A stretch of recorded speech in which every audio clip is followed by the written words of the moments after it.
So you're thinking of moving to Salem or really anywhere in Oregon's Willamette Valley, but you're not sure if the area is right for you because you've heard it rains all the time.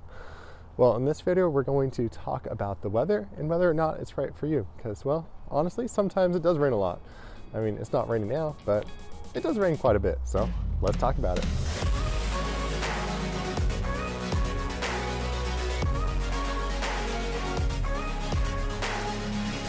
Well, if you're new to the channel and you want to know everything there is to know about living here in Salem, Oregon, or in the Willamette Valley, then be sure to hit that subscribe button so you can be the first to learn about the current market here in Salem, Oregon, and the surrounding areas. My name is Ryan, and I get calls, texts, and emails from people just like you all the time who are thinking of moving to the Willamette Valley. So whether you need to move in a day, a week, a month, or a year, feel free to give me a call, text, or email. I'd be happy to help you make a smooth move to Salem, Oregon. Well, one of the comments and questions I get the most often, especially from clients moving from out of the state, is what the weather's like here in Oregon. And a lot of the times you hear that it just rains all the time and it's really terrible weather. I don't believe that's the case, but I have lived here my entire life. So we're just going to talk about the weather a little bit and just my own personal experience. We'll talk about what happened last year. And I have some graphs and numbers I'll throw up there just so you have a little bit of context of what we're talking about. Personally, I love living here in Oregon and I love the weather we get. We have a true 4-season weather pattern where you get a fairly even 3 months of every single season in the year. And since we're on the 45th parallel, they tend to be really even and they really coincide with the times of the year that you would expect those seasons to happen. Starting with our first season, which is going to be spring. Now, spring is that transition season between winter and summer, and you really see that in the temperatures as you move from our winter time temperatures to our summertime temperatures. At the beginning of March, the beginning of spring, you're starting out in the 50s for your daytime highs, but by the time you get to the end of May, you're actually looking closer to 70, upper 70s for your daytime highs. So as you can see on the temperature trends there, it does tend to go just up for over these 3 months of spring. And you know, that's definitely not out of the ordinary for what to expect. These normals are exactly that, what you expect normally, but you always have extremes that go out of it. So our nighttime lows are above freezing point, which they are actually year round. They're above freezing point, the normals. It's just once you get into those extreme circumstances when you get the frosts. Okay, like I mentioned earlier, one of the biggest concerns my clients have is the rain moving to Oregon, and spring is one of the worst times of the year for the rain. Winter is a little bit worse, but spring is just kind of a different beast in itself. You get a lot of days with rain here in Oregon in the spring, but you don't get rain all day, so it's more scattered. Definitely showers is what we tend to call it. So the age-old saying, April showers bring May flowers. They're not like downpours or like all-day rain events. They are just short little, it rains a little here, it rains a little there. So don't expect like days and days of rain. It does happen every once in a while, but the normal is just like a rainstorm and then it's sunny, then a rainstorm, then it's sunny several times in a day. So in the springtime months, we get typically around 9.5 inches of rain, which is a pretty good amount. March, we actually only had 7 dry days this last year in 2023. There were 9 that were under 1/10 of an inch. So again, that is 16 days in last March that were dry or pretty much almost dry in that month. So that's pretty good. That's about 60% of the days you had pretty decent, good weather. April, very similar. Then you go into May, and May kind of is your transition month between spring and summer. The end of May can feel pretty summery most years. And May came away with actually 21 dry days, which is really nice May. Usually I think they're a little wetter. Spring is a very hopeful time of year around here after the kind of dark and somewhat dreary winters. And you get a lot of flowers and beautiful times. A lot of people start going outside and hiking and things like that. And for Oregon Pro tips, I definitely recommend bringing a rain jacket because again, you get to rain a lot of days. So expect maybe a rain shower if you're out hiking or doing something with the family outside. I would not be planning any outdoor weddings in the springtime. Hold those off until summer. Now, summer is most people's favorite time of the year, and for good reason here because we have really nice weather. Well, I mentioned this in other videos, but in Oregon we have really moderate seasons. So we don't get super hot and we don't get super cold, but we do have, of course, all 4 seasons. So in summer, if you look at the temperatures, they really do flatline in the summers, where it's kind of just the same normals throughout the whole time. Of course, you have the extreme temperatures out there, but your normal temperatures in the summer are going to be around 75 in June. In July and August, they're actually in the mid 80s for both of those months. So really pleasant temperatures.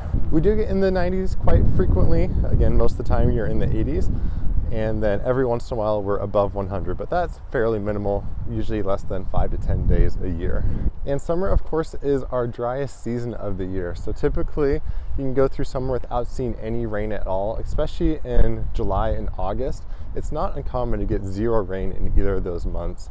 Last year in June, we only had 4 days that it rained.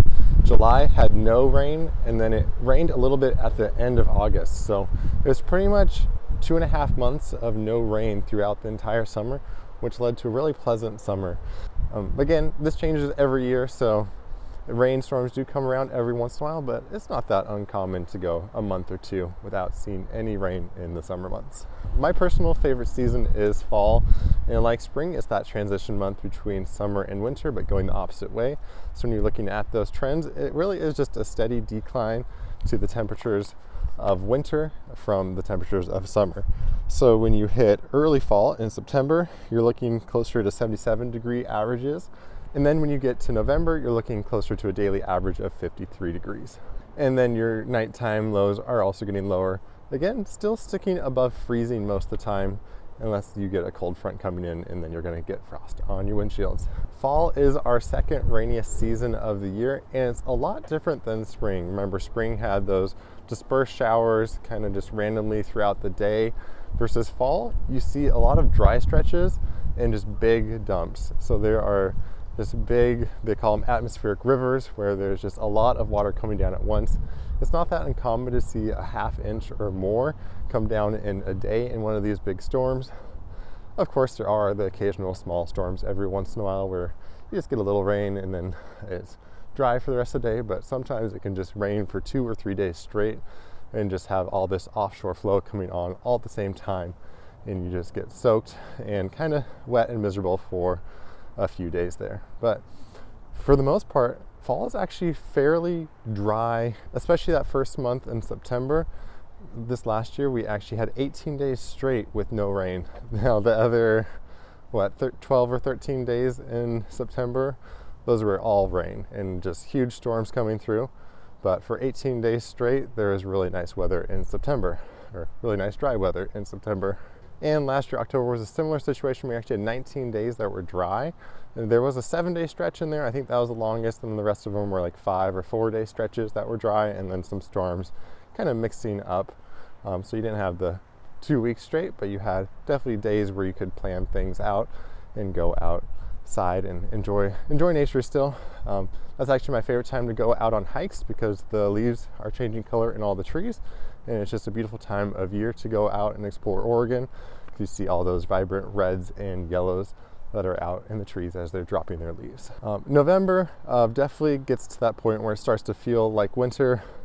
It probably more wintry weather than fall weather. And as proof of that, this last November, there were only 10 days that were dry. The rest of them were raining.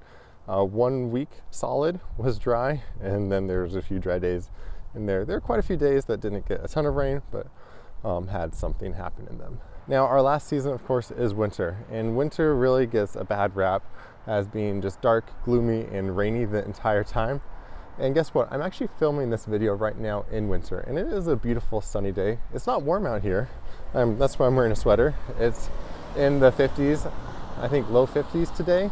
Not exactly sure what it is, but it's a beautiful day. It did get a little bit windy today. I mean, my hand's a little cold, but other than that, it's a beautiful sunny day. We get dry days. It doesn't just rain here all the time. Again, I hope I said this. This is in early January right now, and it's a pretty nice, beautiful day. So nothing to complain about for our winter weather. Some days it can get a little dark. It can get a little dreary. I'll show some time lapse of just a few days ago, and this is kind of what the weather looked like. It was cloudy and it was raining off and on all day. You got a few glimpses of sunlight, but not many. I think that was a 3-hour period I just showed you guys. But again, our winter weather kind of gets a bad rap. There are times you can get outside and enjoy it, but you know, to be fair, sometimes you just want to stay inside and stay warm and dry.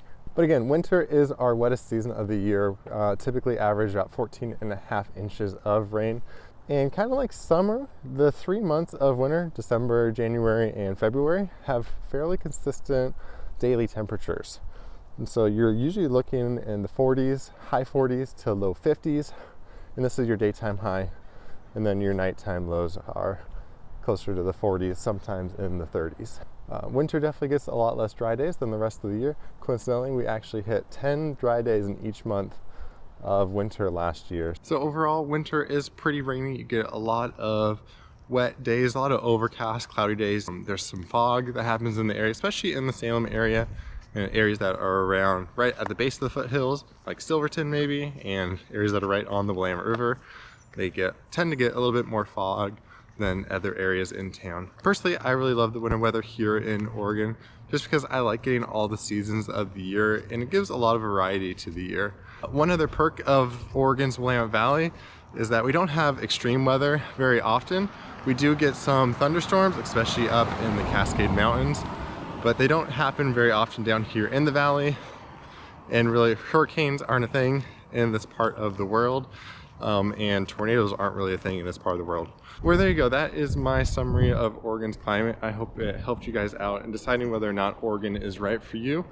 If you have any more questions about this or maybe some different areas you'd like to live in the Salem, Oregon, Mid-Willamette Valley area, feel free to leave those in the comments. I'd be happy to get to them. But for now, I hope you have a great day and I hope to show you around town.